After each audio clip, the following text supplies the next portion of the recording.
Everyone, we are here with Abby Quinn, and she stars in the new film Knock at the Cabin, and that's available on digital and arrives, let's see here, on 4K Ultra HD and Blu-ray and DVD May 9th. Abby, how are you? I'm good. How are you? I'm great. I'm great. So real quick, can you just give me the elevator pitch for Knock at the Cabin?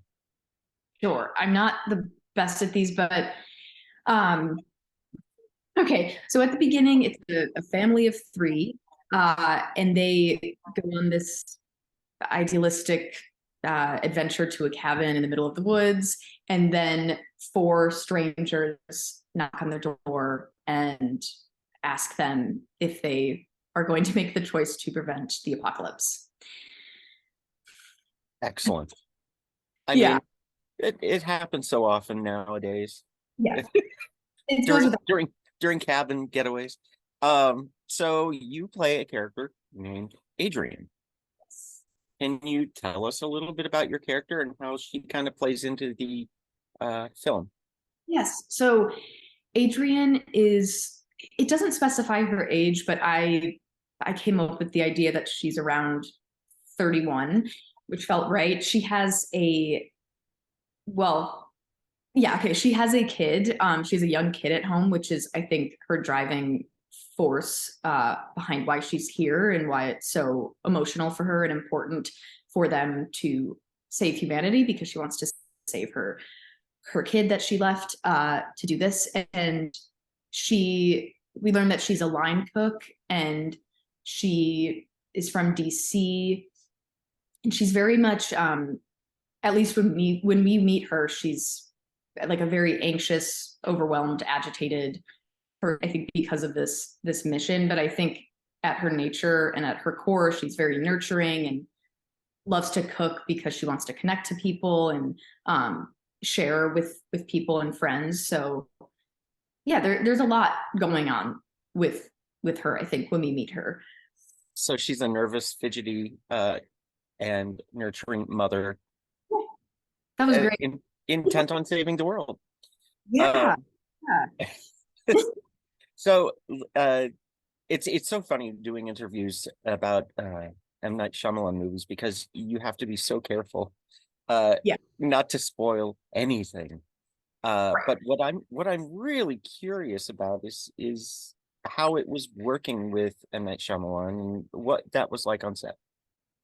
Yeah, it was very surreal. It was a year ago, maybe even today. We started filming late April. Um, so it feels crazy that that was that long ago, and it also feels like a lifetime ago. Um, but yeah, I think from day one it was this movie that required every actor and every person making the movie to be fully committed to this project. And I think because of Knight's filmmaking style too, so many of the shots are extreme close-ups or um, very like head on. So it kind of requires this element from an actor of like anytime something is fake or you're phoning it in, it's going to be caught. And Knight would remind us of that too. Like he really pushed us to um, know exactly what we were going to say and how we were going to get there. And um, yeah, so I think from day one we were all very committed, and also we it was just a cast of people who kind of like to goof off and have fun.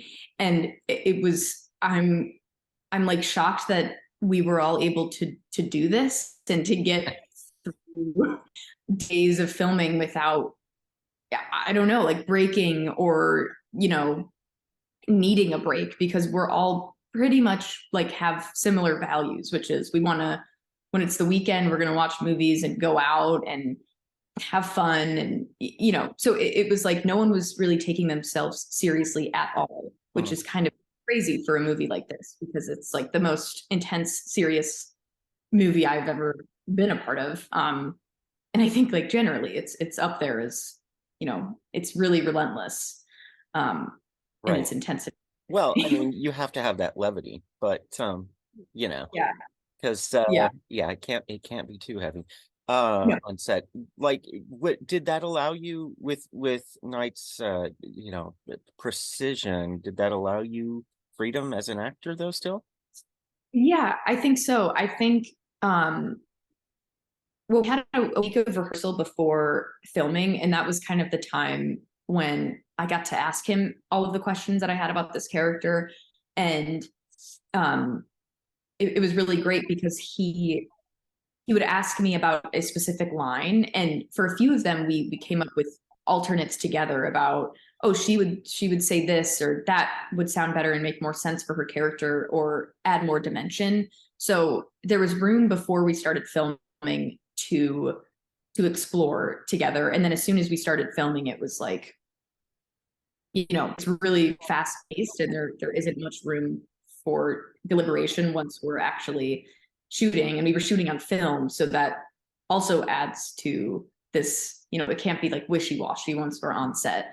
But I think in the specificity and in knowing that he knew the vision, it did kind of give me a freedom, or a place to relax, because I just trusted him, and um, because he has a clear vision and knows what he wants. So it was more about having everything planned out well ahead of time. Yeah, yeah. Aside from those few lines that we sorted through together, it was very much, this is how this is going to go. This is where this person will stand because the camera will be there. It's all like really technical too. So without, and sometimes I can like be, I have trouble making decisions. So if I sometimes I'm left to my own devices, it's like, oh God, I could do 1,000 things with this one scene or this one position. But it kind of was helpful that he was like, no, you have to stand in this corner and pick a weapon like this. So You got put in a corner? Oh my God.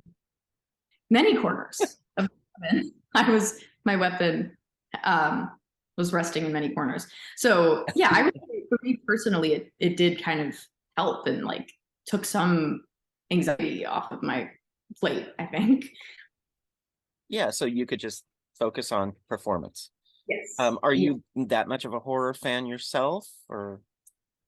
I am not, but it's not because I'm not a fan. It's just because I'm like so jumpy with that stuff.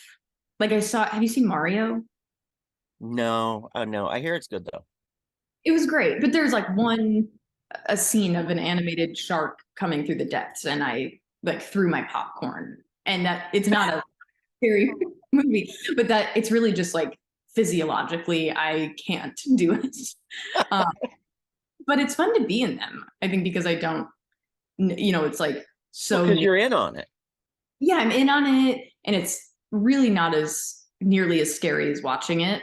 And it's because it's like all new to me. It's this genre that I don't know well. So when I do make them, it's like a really big learning curve for me. Well, I would suggest, but obviously it's my favorite genre, but I would suggest The Haunting from 1963. Is that, and then the movie or the TV show, The Haunting of Hill House? I think Is no, it it might be, but no, it isn't. It isn't. But trust, it's just a very classy black and white, uh, spooky movie. okay? So, Okay, so go for that one. yeah, Um, it nice training wheels on that. yeah. So do you have any thoughts on Halloween candy? Oh my God, yes. I just went trick or treating this last year because I have a niece and a nephew who live in Michigan, so I got to go back to where I used to trick or treat. I think it's really important. I think it. I think the best Halloween bag is a sleeping bag and not like the plastic. Sleeping bag? That's like a lot of candy. A pillowcase, a pillow, Okay, okay, that makes a little more sense. but just a nice like cotton pillowcase. And Reese's are the best to me.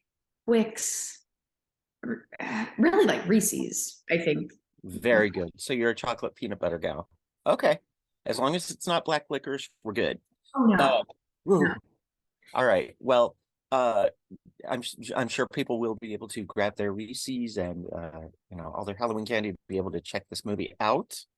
Right now, Knock at the Cabin, again, available now on digital, and it's coming to physical media May 9th. Abby, it was a pleasure. Please come back and hopefully you'll get into the horror genre a little bit more. Yes, that'd be great. All right. Take care, Abby.